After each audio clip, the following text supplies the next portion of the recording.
A local couple says they're traumatized after a carjacking at a local gas station. I opened the back door, I leaned in, and boom, knocked me down. Why they believe they were targeted and want to share their story. Then a 3.2 magnitude earthquake, just one of 6 to hit the same area in western North Carolina in just 2 weeks. WRAL talks with an expert to explain what's happening. A cold front dropping in from the north is bringing us our best chance for rain. All time out, when to expect it, and when temperatures rebound. Breaking in the last 30 minutes, Chapel Hill police announcing multiple arrests after scenes like this one. You see people on ATVs and dirt bikes speeding by on Triangle area roads this weekend. Thanks for joining us. I'm Dan Haggerty. And I'm Ashley Rowe. Mark Boyle is in the WRAL Live Center with what we know about these arrests, Mark. Well, Chapel Hill police they say they're not playing games anymore. They're going after these people, and they're doing so quickly, making several arrests. On your screen right here, here is some of that video that we're talking about. This happened on Saturday night, on Sunday night. A lot of you may have seen these folks on these ATVs and dirt bikes. In Chapel Hill specifically, they were seen on Fordham Boulevard and Franklin Street, and they were speeding according to police. They were running red lights, blocking intersections, and just stirring up a little bit of chaos, if you will. And police say oftentimes these drivers want to engage with police. They want the police to start chasing them, all while other members in these groups are recording those interactions. And so that was all part of what happened this weekend. Now with 6 people in custody, we're learning more about who they are and their charges. And this next graphic right here, here are some of these charges. Reckless driving to endanger, impeding traffic, operated ATV on a public street, helmet law violation, failed to maintain lane control, to name just a few. As for those who are in custody, they range in age from mid-20s to mid-30s. And lastly here, investigators do expect to bring additional charges in these cases. There are a lot of people involved there, just 6 people now in custody. Back to you. Okay, Mark, thank you. Jackie Shelton Green travels the state as the poet laureate appointed by the governor. Sharing stories is her passion. Tonight, she's sharing one that's difficult to talk about. She and her husband were the victim of a violent crime. Was carjacked at a Speedway gas station on Jones Sausage Road in Garner. They spoke with WRAL's Sarah Kruger about how they hope to use this experience for good.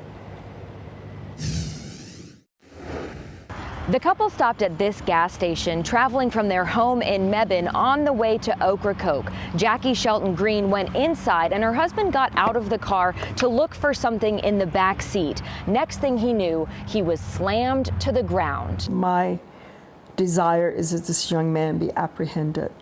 It was a pretty violent act. Jackie Shelton Green says she's suffering from anxiety attacks, reliving the trauma of what she and her husband, Abdul Latif Fisher, endured on May 28th. I needed something from the rear seat. So the key was still in the ignition. I opened the door, I opened the back door, I leaned in, and boom, knocked me down, got in the front seat. I tried to grab him. He was too quick. He started the car and put it in drive, and he took off. Data from Garner Police shows that carjackings in the town are rare. This is only the second one this year. Motor vehicle thefts are much more common, with 54 so far this year, more than double the number during the same time last year.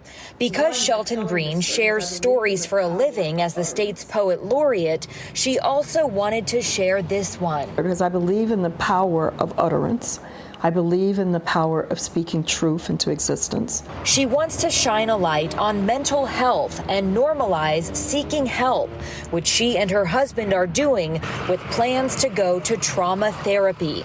I think our culture is a culture that does not always seek the resources available to us. There's so much stigma attached to mental illness and coping skills. Sarah Kruger, WRAL News, Garner. Within hours of the carjacking, officials did recover the couple's car abandoned in Wake County. We've asked Garner police if they have made any arrests. They said the investigation is ongoing. New in just the last hour, I spoke with the man whose daughter and granddaughter and their nanny were on the plane that crashed over the weekend in Virginia. John Rumpel tells me the FAA called him yesterday to say they couldn't reach the pilot over the radio. Hours later, they learned the horrible news. She was the most wonderful child in the world. And she's done so much for me. You know, we only adopted her about, 10 years ago. Rumpel's daughter was Adina Azarian. He tells me that he and his wife adopted her when she was an adult. Her 2-year-old daughter, Aria, was traveling with her to visit them in Banner Elk, North Carolina. We are also learning more about the flight path before the plane went down.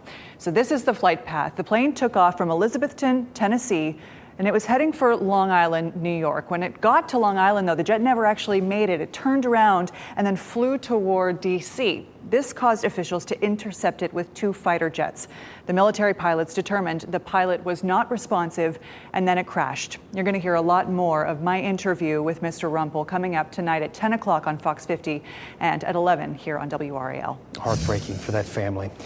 Breaking news now in the last 10 minutes. Wake County commissioners unanimously approved this year's budget worth $1.8 billion. The plan calls for investing 57% of the county budget into education. It comes with a tax increase that would generate an additional $65 million. The fiscal year for the budget will start July. Big changes could soon be coming to North Carolina's election laws. Republican legislative leaders are proposing a list of changes they say will make elections more secure, including making it harder to mail your vote in or register on the same day as the election. Democratic lawmakers spoke out against that proposal today. WRAL Capitol Bureau Chief Laura Leslie explains why they say it will undermine elections. Yeah, Democrats say they're opposed to the bill because they say it could make it harder for some people to vote and harder for some ballots to be counted. Now, Republican sponsors of this bill say it's needed to increase public confidence in the election system. But a former attorney for former President Donald Trump may have played a role in the bill. And Democrats say that's more likely to hurt public confidence than to help it. Current state law allows mail-in ballots to arrive up to 3 days after Election Day if they were postmarked by Election Day. The elections bill would do away with that grace period, making Election Day the cutoff. Senator Natasha Marcus called that unfair. And what will these Republican legislators force election workers to do with that ballot if it arrives the day after Election Day? Throw it in the trash. It's not trash. It's a vote, and it should count. Senator Dan Blue said the bill will also require anyone using same-day registration at early voting to make an additional trip to the County Board of Elections to prove they're a valid voter, or else their ballot will be thrown out. One of the fundamental differences between Republicans and Democrats is that one of these parties values robust involvement in democracy. The other values raw power. Democrats also highlighted the involvement of former Trump attorney Cleta Mitchell. Senate leaders say Mitchell did not have input into the bill drafting process, but they confirmed meeting with her privately before the elections bill became public. Mitchell was one of the architects of the former president's scheme to stay in power. House Democratic leader Robert Reeves pointed out that that scheme resulted in the January 6th attack on the U.S. Capitol. January 6th happened, whether we want to continue to talk about it or not. People died on January 6th, and continuing to push a lie to try to mix up the voting process is at the minimum disturbing. Mitchell has denied helping to write the elections bill, but a WRAL analysis seen here showed many of her advocacy group's top priorities are included in it. Senate Republicans countered that it's the Democrats, not them, that are causing people to doubt the fairness of future elections. In a statement, Senate Leader Phil Berger's spokesman Randy Breckbiel said it would be in the best interest of all North Carolinians if Democrats stopped pushing false inflammatory rhetoric and instead join Republicans in strengthening the integrity of our elections. A Senate committee is expected to debate the bill sometime this week. Laura Leslie, WRAL News, Raleigh. There have been 6 earthquakes in the same area of North Carolina, all in just the past 2 weeks. Ahead, we ask an expert how common something like this is and what's causing the earthquakes. And as we take a live look over Dix Park, this area is going to look a lot different thanks to a new $700 million development. What we know about the development in this area coming up. Kat. There will be plenty of hours of dry, beautiful weather to get outside this week, but I'll show you the one-time period you may need to move those plants inside coming up.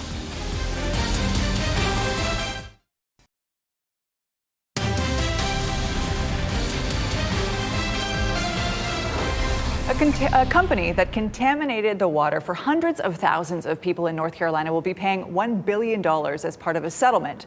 The settlement stems from complaints over Chemours' use of PFAS, or forever chemicals, which contaminated public water. Investigative documentary reporter Kristen Severance is working on a documentary now about forever chemicals in North Carolina. She explains what this settlement could mean for us. I've spent the last month working with our environmental reporter Liz McLaughlin on this. We've talked to dozens of people in North Carolina with contaminated tap waters and contaminated wells. They blame Chemours, the chemical manufacturer in Fayetteville, for this contamination. And Chemours admitted they dumped chemicals in the Cape Fear River for at least 40 years. It's important to note this billion-dollar settlement does not include the contamination claims made by people in North Carolina, but advocates here are paying very close attention to it. Well, to be honest, initially I thought $1 billion was a drop in the bucket. Emily Donovan is the co-founder of Clean Cape Fear, a group fighting for Chemours in Fayetteville to clean up the forever chemicals found in the Cape Fear River, their water supply. Chemicals called PFAS are found in Teflon, food containers, and makeup. There are thousands of chemicals in this class called forever chemicals because they are nearly impossible to break down. The chemicals are linked to health problems, including cancer, and harm to reproductive and immune systems. Knowing how much it really does cost a public water system to build and maintain a system that can get PFAS down to a level of non-detect. I mean, I think this was undervalued in the long run. For example, the Cape Fear Public Utilities Authority spent $43 million to install carbon filters to remove PFAS from water that flows through the Sweeney plant. Chemicals and byproduct traced to the Chemours plant in Fayetteville, formerly DuPont. This one facility in Fayetteville sits on the Cape Fear River that lets out into the Atlantic Ocean. And where has all this gone? I mean, for decades, where has it gone? Chemours and two other companies, DuPont and Corteva, are facing thousands of lawsuits over allegations they put forever chemicals in the environment. The three companies which deny the allegations will pay $1 billion to settle these claims. But the North Carolina lawsuits are ongoing. Ted Leopold is lead co-counsel. What do you think this settlement means for your lawsuit? Well, I think clearly it's a recognition when a company or companies pay this kind of money that there's a real problem in terms of what their conduct has done by way of affecting the environment. But we shouldn't forget the thousands and thousands of homes, people's piping, and the water that they get are all still contaminated and will continue to be contaminated. Our WRAL documentary on forever chemicals in North Carolina will premiere later this summer. I'm WRAL investigative documentary reporter Kristen Severance. And we reached out to Chemours for a comment on what this settlement means for North Carolina. The company sent a statement that reads, in part, the announced joint settlement agreement with U.S. Water Systems allows water systems in the lower Cape Fear River Basin to opt in to the proposed settlement class if they choose. This agreement further demonstrates our commitment to address and resolve legacy PFAS matters and ability to find common ground to achieve resolution. Your next apartment could look over Dix Park, where we're taking a live look right now. Construction on the $700 million development is already underway. These two 20-story towers will rise above the corner of Lake Wheeler Road and Hamill Drive. Developers are calling it the Weld. The first phase of the project will include 675 apartments, above ground level restaurants and shops. 6 earthquakes have hit the same area of western North Carolina within the past 2 weeks, all within a mile of each other, right here around West Canton. You can see that cluster of red dots. Joining us now to talk about what's happening is Professor Manolis Vivekis from Duke University's Pratt Engineering School. Professor, thank you so much for joining us tonight.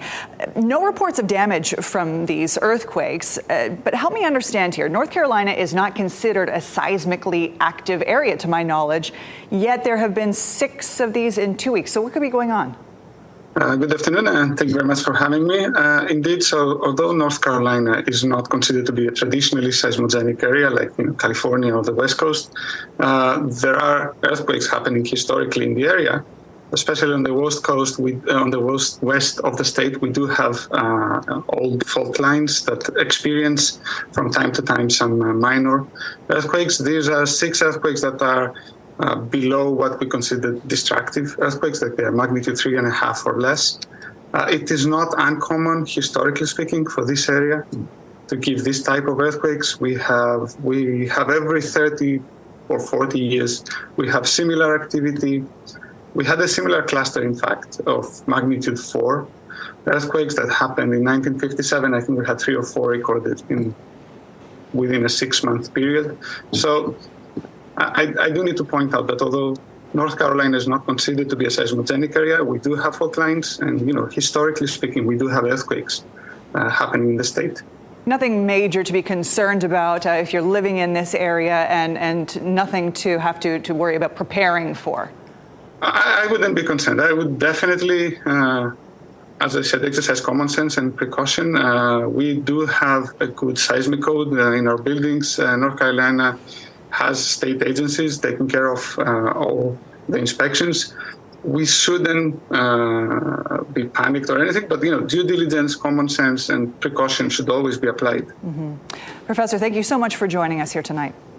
Thank you very much. Have a good night.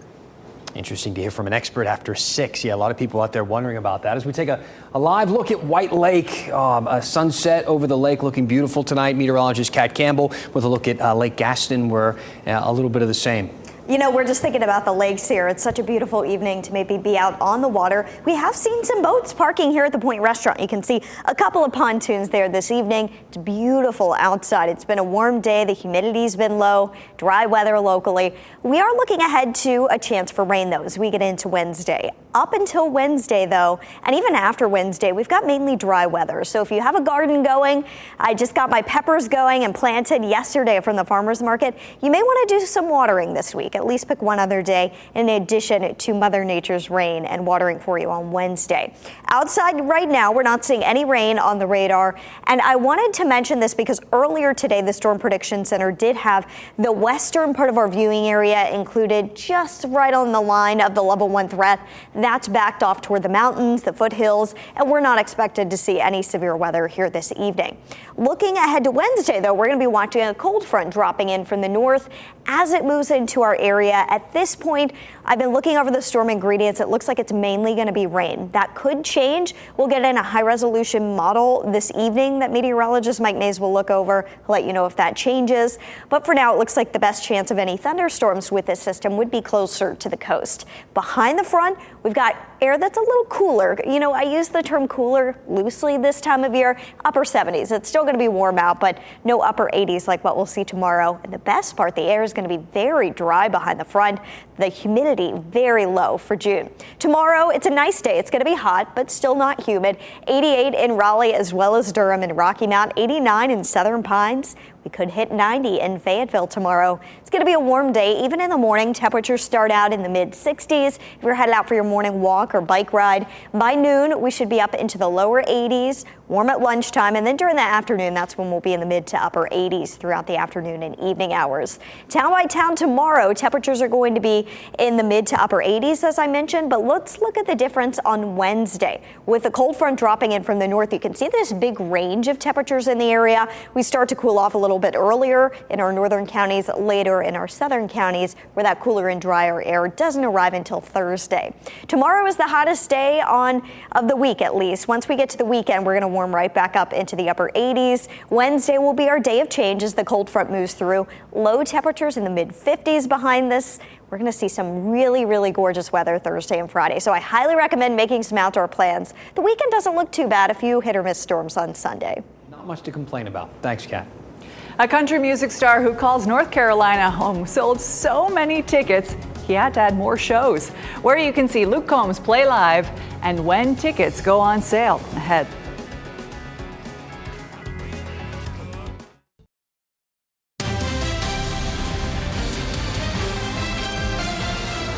The Competition might be over, but the conversations will soon start back up about bringing the soccer tournament back to Cary. It was a lot of fun. They want it to go again next year. Yeah, hey, here's a look at the $1 million moment. Connecticut's Newtown FC won the inaugural TST at Wake Med Soccer Park yesterday. A spokesperson says the 4-day tournament brought in 35,000 fans. I thought the format was really awesome. I thought having all the different fields and the accessibility, I mean, on some of the fields you could really walk right up to the pitch and stand there and be a foot away from a really awesome player. The organizers of the TST are now shifting their focus to the basketball tournament, which begins next month. They say they'll discuss bringing TST back to Cary in the coming months. I welcome it. It was fun. Yeah, really cool. Reigning CMA Entertainer of the Year and North Carolina native Luke Combs is adding more shows to Charlotte. Hey, well, you got to give the people what they want. Combs is scheduled to perform at Bank of America Stadium on July 15th. Because of overwhelming ticket demand, another night was added in the Queen City. Pre-sale tickets for his newly added show on the 14th go on sale this Thursday, with general sales scheduled for Friday. A Durham canine lost his battle against the bathtub today. Yes, over the weekend, the Durham Police Department posted this video on social media showing the canine menace running from officers to avoid getting a bath. However, he couldn't get away. My dogs do the same thing. The police department posted today saying, despite his best efforts, canine menace did indeed get a bath. And look at his face. That's a hilarious He was not happy about it. Well, he tried his best to get away, but he knows, pretty well that you can't get away from the police. You can't. You know what I mean? They're going to get you. I'd give him credit. They're going to get you. Thank you so much for making WRAL your choice for local news. Our next newscast is at 10 on Fox 50 and 11 on WRAL. Have a great night. Keep watching WRAL News over the air Channel 34 and Spectrum Channel 1257.